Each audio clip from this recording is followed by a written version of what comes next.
I've never been a fan of traveling, especially when it's for work. A few months ago, my company sent me to attend a week-long project outside Philadelphia. It wasn't far, maybe a 3-hour drive from our office, but it was still far enough that staying overnight made more sense than commuting. Since my girlfriend, Lauren, always hated when I had to leave for business trips, I figured this could be different. Instead of sitting home alone, she could come with me. I'd be busy during the mornings, but every afternoon and evening would be ours. We found a small rental house outside New Hope, tucked away at the end of a quiet gravel road surrounded by tall trees. It wasn't completely isolated, but you couldn't see another house unless you walked halfway down the driveway. When we arrived, the place looked almost perfect. It had a wraparound porch, an old brick fireplace, and a finished basement packed with shelves and storage boxes. Lauren laughed as she walked through the living room. I could actually live somewhere like this. I agreed. It felt peaceful. At least it did for the first few hours. The next morning my alarm rang at 6. I reached across the bed to shut it off and immediately noticed Lauren wasn't beside me. That woke me up instantly. I found her sitting alone at the kitchen island holding a mug of coffee with both hands. She looked exhausted. "You've been up long." She nodded. "I barely slept." She explained that sometime after midnight she'd opened her eyes and thought someone was standing near the bedroom door. At first she assumed she was still half asleep, but no matter how long she stared into the darkness, she couldn't shake the feeling that someone had been watching her. Eventually whatever she thought she'd seen disappeared, but every tiny sound afterward made her jump. By 5 in the morning she'd finally given up on sleeping. Normally I'd have brushed it off as a nightmare, but the expression on her face told me she genuinely believed something had happened. I asked if she'd be okay while I was at work. "I'll probably leave," she said. "Maybe walk around downtown or find a coffee shop. I don't really want to stay here alone." That seemed reasonable. While I packed my laptop, she laid out clothes on the bed before jumping into the shower. I kissed her goodbye and headed to my meeting. Around lunchtime I started texting her. Her replies were strange. Short. One word. Nothing like her. Luckily my meeting ended early, so I drove into town where we'd agreed to meet for lunch. The moment I saw her I knew something else had happened. She looked pale. I think somebody was inside the house. I asked what she meant. When I got out of the shower, my clothes were moved. I frowned. "What do you mean moved?" "I folded everything before I got in. When I came back, they were spread out across the bed. Not everywhere, just different." I told her maybe the towels knocked them over or she remembered it differently. She shook her head immediately. "No." And then my socks disappeared. She searched the bedroom twice before finally grabbing another pair from her suitcase. "I know it sounds stupid." "It doesn't sound stupid," I replied, even though I didn't have an explanation.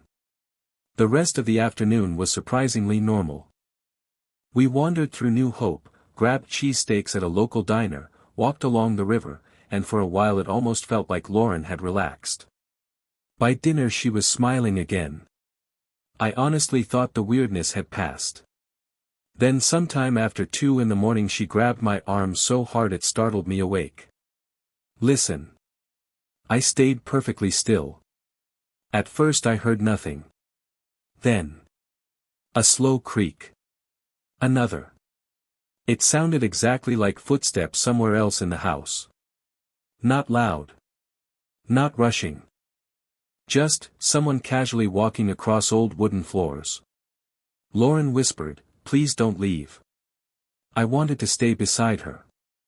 I really did. But if someone had actually broken into the house, I couldn't ignore it. I grabbed my phone, turned on the flashlight, and slowly stepped into the hallway. The living room was empty. The kitchen looked untouched. Every window was locked. The only unusual thing I noticed was a hallway closet standing halfway open. I could have sworn we'd closed it before bed. Trying to convince myself the old house had shifted during the night, I opened the closet completely. Nothing. Just coats, blankets, and empty shelves. I checked every room before returning to the bedroom. "I think we're okay," I told her. She nodded, but neither of us slept for the rest of the night. The next morning, I had to go back to the office site for one more round of meetings. Lauren got dressed at the same time because she refused to spend another minute in that house by herself. We met again for lunch near South Street, and before the waiter even brought drinks, she said, "Can we please pack up and leave tonight?" I felt awful. I had one final meeting the next morning that I couldn't miss. I offered to book a hotel in Center City, but we'd already paid for the rental, and Lauren finally agreed to stay one more night as long as we packed everything first. So that evening, we went back and loaded most of our stuff by the front door. We ordered pizza, kept every light on, and sat in the living room watching some dumb trivia videos on my phone. Neither of us wanted to admit we were afraid to go to bed. Then we heard it. A dull scrape from below us.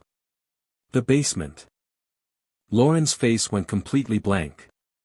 I told her it was probably pipes or the old furnace. Philly area houses always make noise. I said that like I believed it. But I didn't. The scraping came again. Longer this time. I stood up. Lauren immediately grabbed my wrist. "Don't. I just need to check." She looked like she might cry. I walked to the basement door and opened it slowly.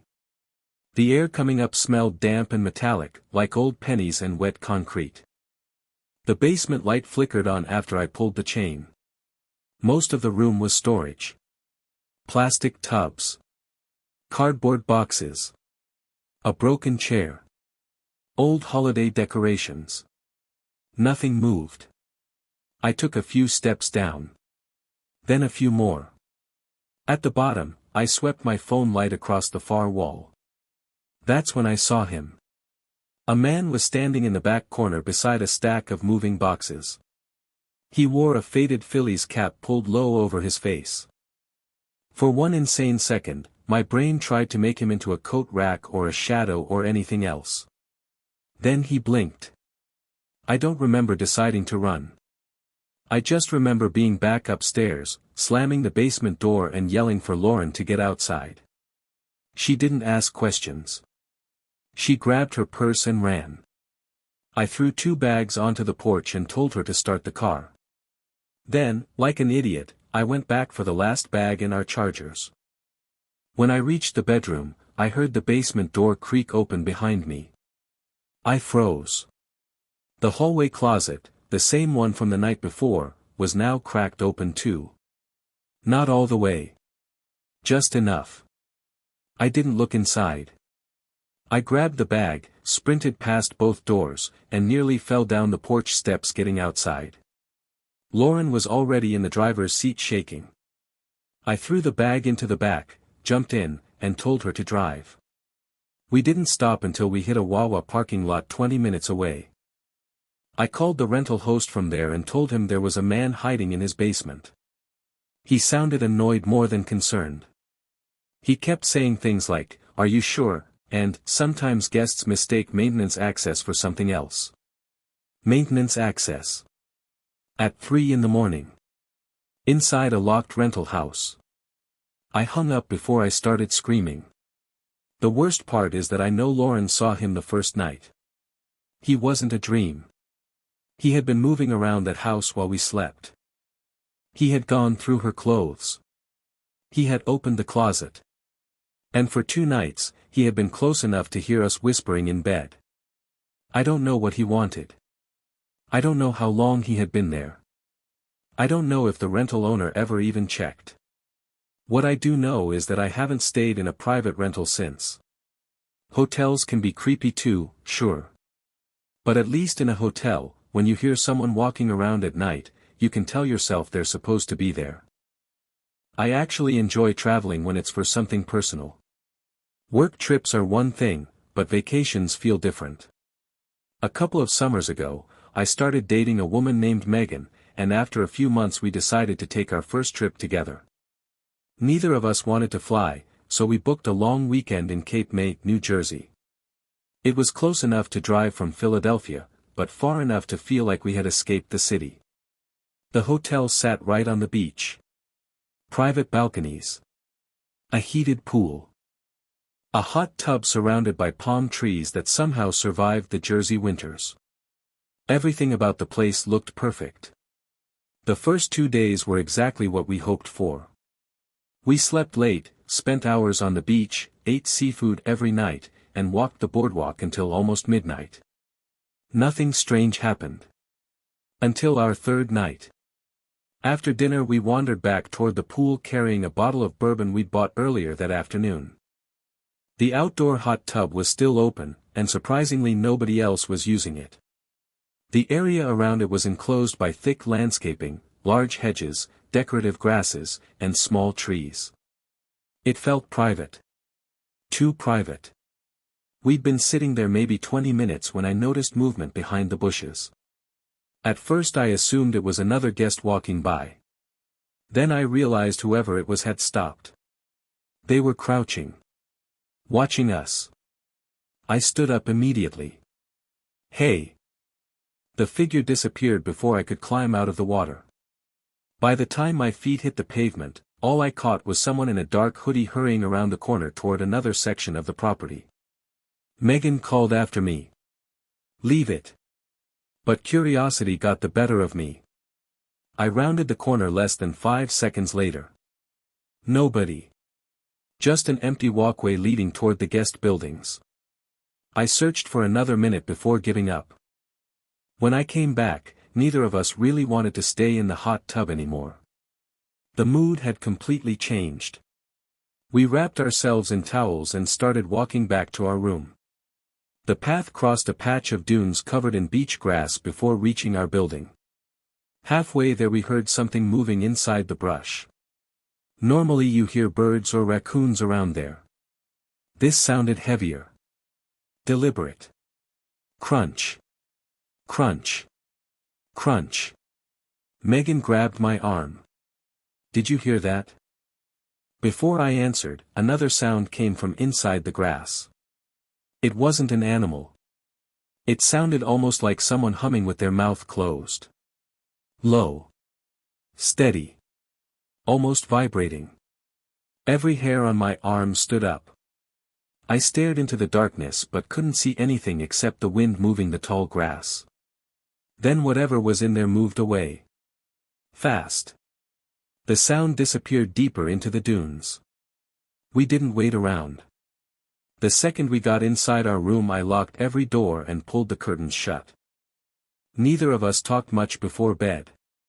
We kept telling ourselves we were probably overreacting. The next afternoon we mentioned the strange encounter to one of the hotel employees. Mostly so they'd know someone had been lurking around the property late at night. The employee frowned. He said security would keep an eye out. A couple hours later we were lying on the beach when a man wearing a shirt with the hotel's logo walked up holding a professional-looking camera. Vacation photo? We shrugged and smiled. He snapped one picture. Said thanks. Then walked away. A few minutes later Megan looked around. Is he taking pictures of anyone else? I scanned the beach. He wasn't. In fact, he was gone. There were families everywhere, but nobody else had been approached.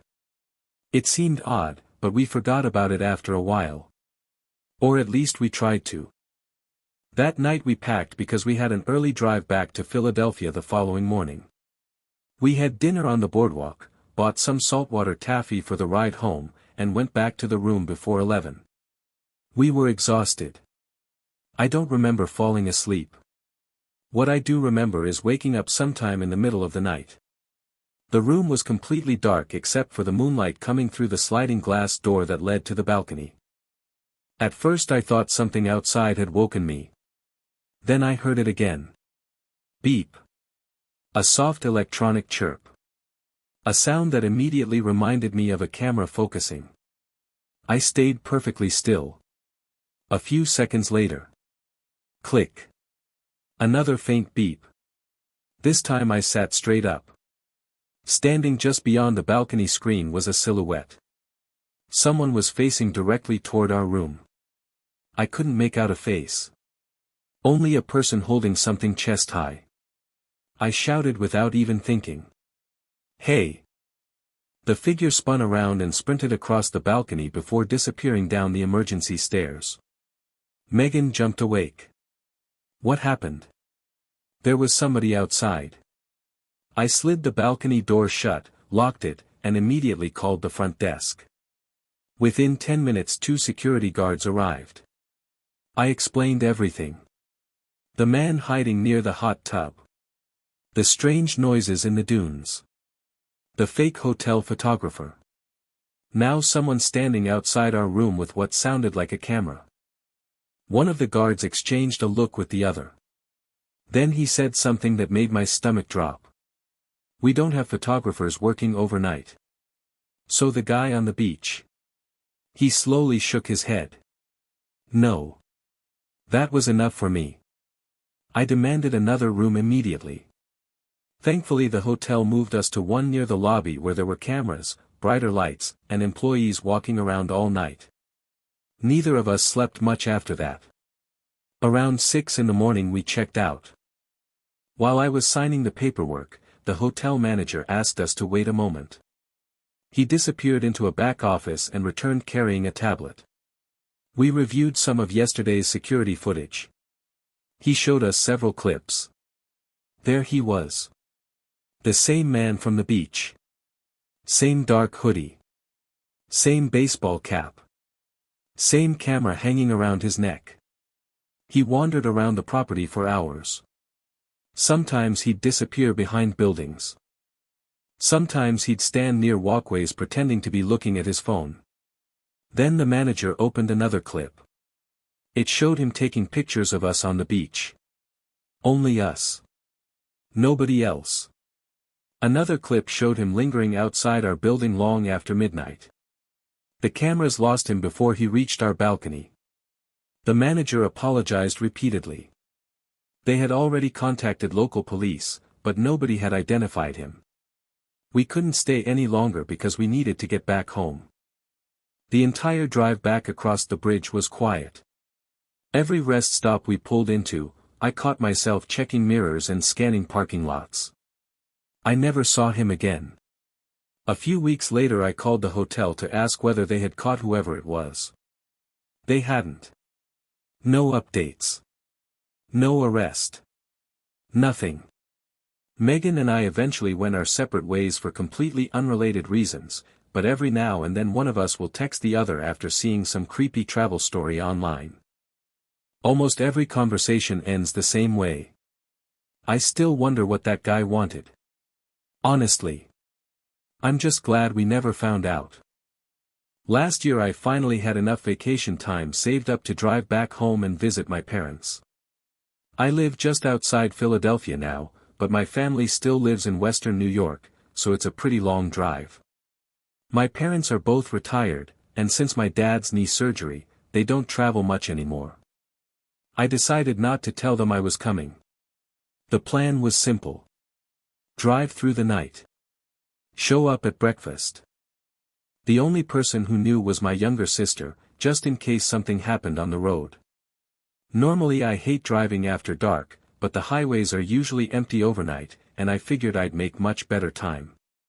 Everything went smoothly until I reached rural Pennsylvania. Anyone who's driven through the middle of the state knows how endless it feels. Miles of winding roads. Forests, hills. Fog thick enough to swallow your headlights. Around 2 in the morning I came across flashing signs directing traffic off the interstate because of an accident ahead. I followed the detour. Then another. Eventually I realized I hadn't seen another car in nearly 20 minutes. My phone had no signal. The GPS froze. I was completely on my own. I kept telling myself the detour had to reconnect with the highway eventually. Instead, the roads just became narrower. The fog grew even thicker. After hours behind the wheel my eyes started getting heavy. I rolled down the windows. Turned the music louder. Even slapped my own face once or twice. Nothing helped. Then it happened. My head dipped for what couldn't have been more than a second. When I opened my eyes, the car had drifted toward the shoulder. I jerked the steering wheel. The tires caught gravel. The car spun. There was a violent crash against the guardrail before everything rolled sideways. Glass exploded. Loose bags flew through the cabin. When the car finally stopped moving, it was sitting upright at the bottom of a ditch. For several seconds I couldn't move. I just sat there trying to understand what had happened. My chest hurt from the seatbelt. My hands were shaking uncontrollably. The windshield was cracked from corner to corner. I grabbed my phone. The screen had shattered during the crash. Even if I'd had service, it was useless. I tried starting the engine. It turned over. But every time I pressed the gas, the tires only dug deeper into the mud. Eventually I climbed out through the driver's door, which barely opened because of the angle. Standing on the roadside, I finally saw the damage. The front bumper was hanging off. One headlight was gone. Steam drifted from beneath the hood into the fog. I remember sitting on the guardrail wondering how I was going to explain all this to my parents. That's when headlights appeared in the distance. A pickup truck. The first vehicle I'd seen since leaving the interstate. Part of me wanted to wave it down. Another part told me to stay quiet. The truck slowed anyway. It rolled past me, then stopped. A few seconds later it shifted into reverse. It backed up until the passenger window lined up with where I was standing. An older woman leaned out. "You look like you could use some help." She smiled. Something about it immediately made me uneasy. Not because she'd done anything wrong. Just instinct. I hesitated before nodding. Her husband climbed out of the driver's seat. He was a big guy with gray coveralls and work gloves. Without saying much, he walked to the bed of the truck and pulled out a heavy towing chain. Meanwhile, the woman stepped closer to me. Way closer than she needed to. She started making small talk about the area, then somehow drifted into a long rant about how outsiders were ruining small towns. I mostly nodded. I wasn't really listening. I was watching the man with the chain. Every few seconds I noticed the woman subtly guiding me backward. One small step at a time. Toward the rear of their truck. I didn't think much of it at first. Until I realized I was standing only a couple of feet from the open tailgate. The woman smiled and pointed toward the truck bed. "You should really take a look back there." I forced a polite laugh. "I'm good. I'd rather see if he can get my car out first." She ignored that completely. "No, seriously. You'll want to see this." Every time I tried stepping around her, she somehow moved into my path without making it obvious. It was subtle. Almost practiced. Behind her, the older man finished dragging the chain across the road. Instead of walking toward my car, though, he started coming back toward the truck. Toward me. That's when my stomach tightened. I glanced into the truck bed. A dirty blue tarp covered something large. Too large to identify. The shape underneath wasn't moving, but it definitely wasn't flat. Before I could think about it any longer, the woman called out over her shoulder. "Eric." For a split second nothing happened. Then the tarp shifted. Someone exploded out from underneath it. A younger guy. Maybe late 20s. Hooded sweatshirt. Ball cap. He was already halfway toward me before I fully realized he'd been hiding back there the entire time. Something flashed in his hand. A knife. He reached for my jacket. Pure instinct took over. Instead of trying to run immediately, I threw myself backward. I landed hard on the gravel shoulder, which caused him to miss grabbing me by inches. The older woman suddenly started shouting. Not at me. At the two men. I couldn't make out the words. I scrambled to my feet and bolted. Not down the road. Into the woods. If they had another vehicle or blocked the road, I didn't want to get trapped in the open. Branches whipped against my face as I pushed deeper between the trees. Behind me I heard footsteps. The younger guy was chasing me. I ran harder than I ever have in my life. Eventually the footsteps faded. I didn't stop. Not until I found a thick cluster of fallen trees where I could crouch low enough to disappear. I stayed there barely breathing. Minutes felt like hours. Every snap of a branch sounded like someone getting closer. Every gust of wind made my heart race. I don't know how much time passed before I finally heard a voice. The older woman. She wasn't yelling anymore. She sounded calm. Almost comforting. Sweetheart. Her voice drifted through the trees. It's okay now. We got your car out. You can come back. I squeezed my eyes shut. There was no chance I believed that. If they'd actually helped me, they wouldn't have hidden someone under a tarp with a knife. So I stayed completely still. Eventually her voice faded. Another long stretch of silence followed. When I was finally convinced they had gone, I carefully worked my way back toward the road. The first thing I saw was my car. Still sitting exactly where I'd left it. Half buried in the ditch. They had lied. Every door was hanging open. The trunk had been searched. My backpack had been dumped across the seats. The glove box was empty. Even the upholstery looked like someone had slashed it with a blade. Their truck was gone. I didn't waste another second. I left everything behind and started walking. It took what felt like forever before I reached a 24-hour gas station just outside a small town. The cashier took one look at me, mud-covered, bleeding from my hands, breathing like I'd just run a marathon, and immediately called 911.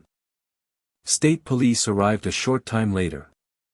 My sister drove nearly 2 hours to come get me. Despite searching the area, officers never located the pickup or the 3 people inside it. Maybe they were locals. Maybe they'd done this before. Maybe I was just lucky enough to get away. I honestly don't know.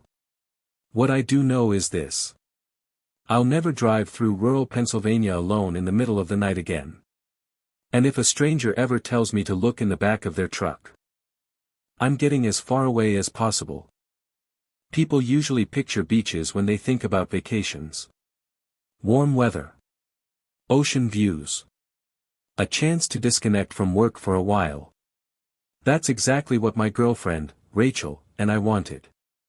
We both worked long shifts at a hospital outside Philadelphia, and after months of non-stop overtime, we desperately needed a break. Instead of flying somewhere tropical, we decided to drive to the Delaware beaches for a 2-week vacation. The drive wasn't bad.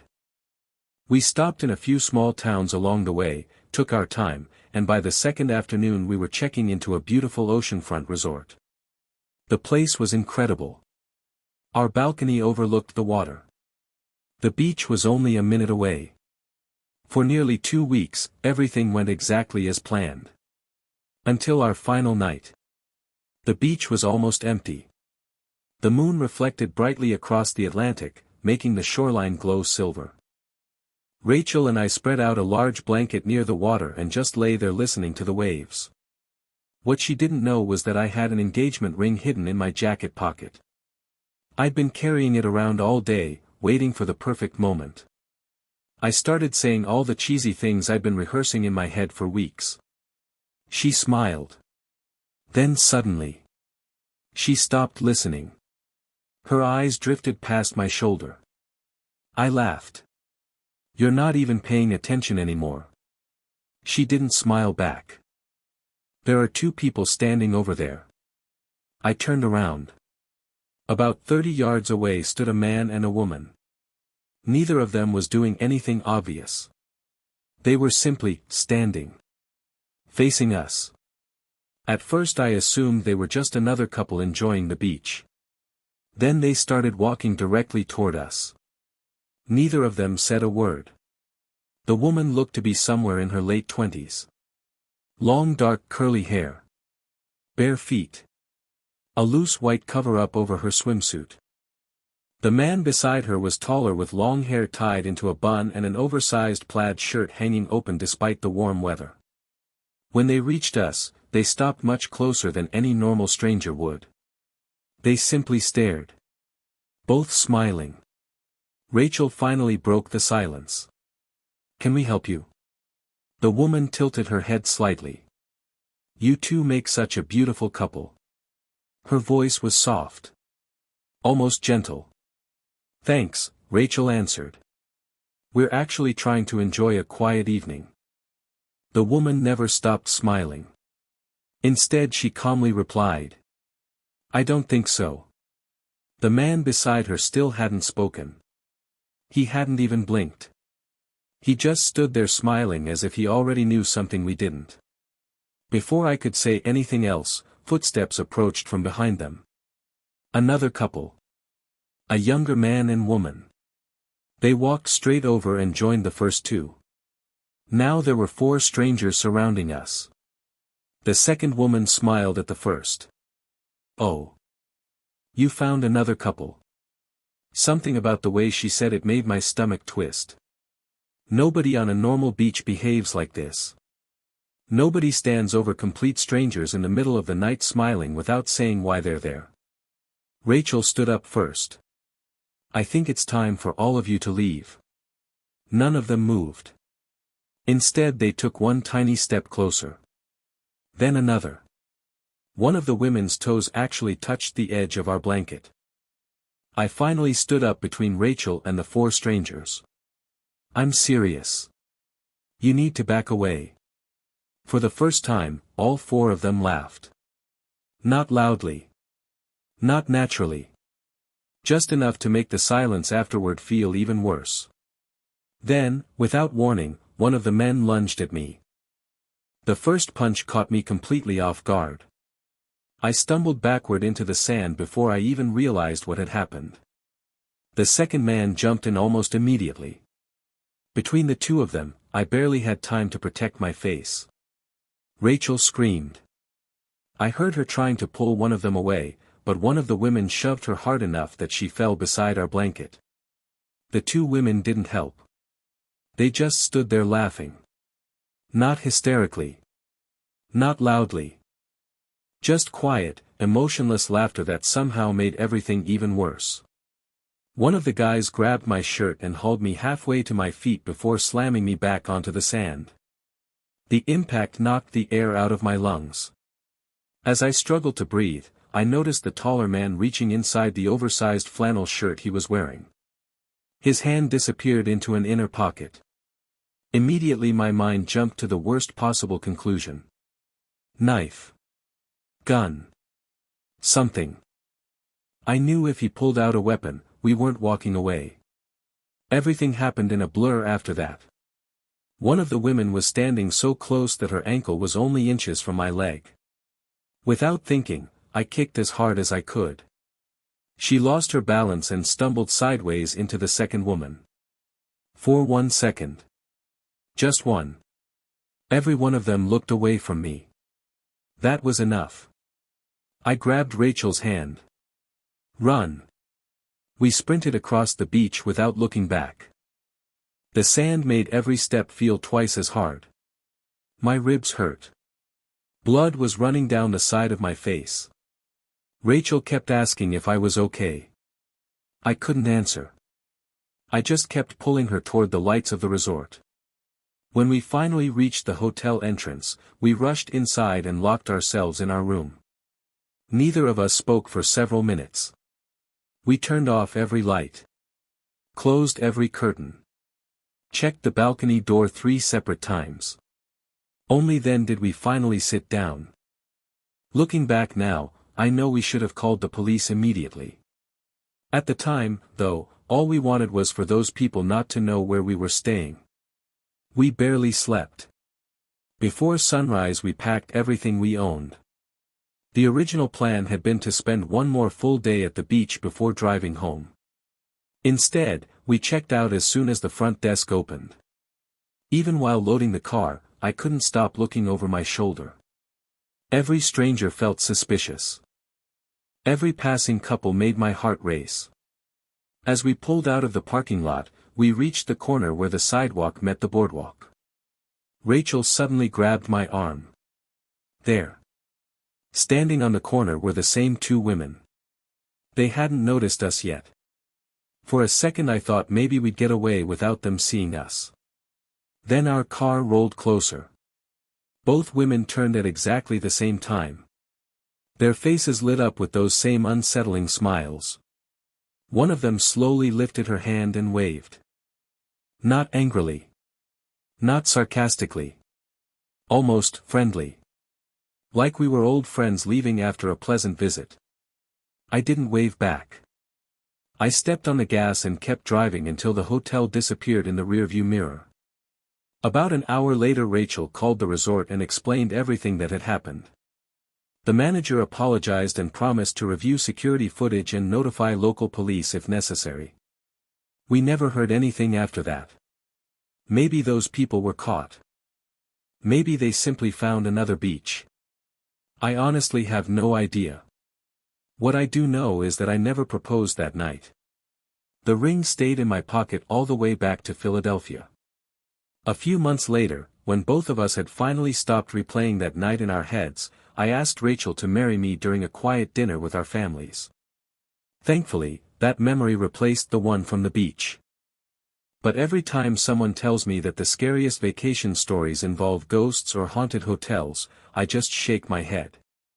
Sometimes the most terrifying thing you'll ever run into isn't supernatural at all. Sometimes it's just other people. Those 4 incidents changed the way I look at traveling forever. Before all of that, I thought the biggest risks on the road were bad weather, flat tires, or delayed flights. Now I know better. Sometimes the destination isn't dangerous. Sometimes it's the people you happen to meet along the way. Whether it was the man hiding inside a rental house, the stranger secretly photographing us at a beach resort, the family waiting beside a lonely Pennsylvania road, or the group that cornered us on an empty shoreline, every single experience had one thing in common. None of it felt threatening at first. That's what still bothers me. There wasn't some dramatic warning. No horror movie soundtrack. No obvious sign telling us to leave. Just tiny details that felt wrong. A door that somehow opened by itself. Clothes that weren't where they had been left. Someone smiling for a little too long. A stranger standing a little too close. Footsteps where nobody should have been walking. I've learned that your instincts notice things long before your brain catches up. Every single time something happened, there was a moment where I told myself I was probably overreacting. Lauren thought she imagined someone standing in the bedroom. Megan assumed the photographer worked for the hotel. I convinced myself the people on the beach were just socially awkward. After my crash, I almost climbed into the back of a stranger's truck because I didn't want to seem rude. Looking back, every one of those decisions could have ended much worse. People always ask why I never use vacation rentals anymore. The answer isn't because I think every rental house is unsafe. Most are probably perfectly fine. It's because once you've spent 2 nights unknowingly sharing a house with someone hiding in the basement, you never really stop thinking about it. I'll happily pay extra for a hotel. There are cameras. Employees. Other guests. Noise. Life. The same goes for driving. I don't care if taking the interstate adds another hour. I'll take the busy road every single time. And if I'm tired, I stop. No destination is important enough to push through exhaustion. As for beaches, Rachel still jokes that I owe her a better proposal story. She's right. Thankfully she said yes anyway. Now whenever we travel together, we laugh about how overly cautious I've become. I check every hotel door twice. I make sure every balcony is locked before bed. I notice who's standing nearby. Who's watching? Who's pretending not to watch? Maybe it's paranoia. Maybe it's experience. Either way, I'd rather look a little ridiculous than ignore the feeling that something isn't right. Because if there's one lesson all of those trips taught me, it's this. Fear isn't always loud. Sometimes it arrives quietly. A strange smile. A missing item. A shadow that doesn't belong. And if your gut tells you something is wrong, listen to it. It might just save your life.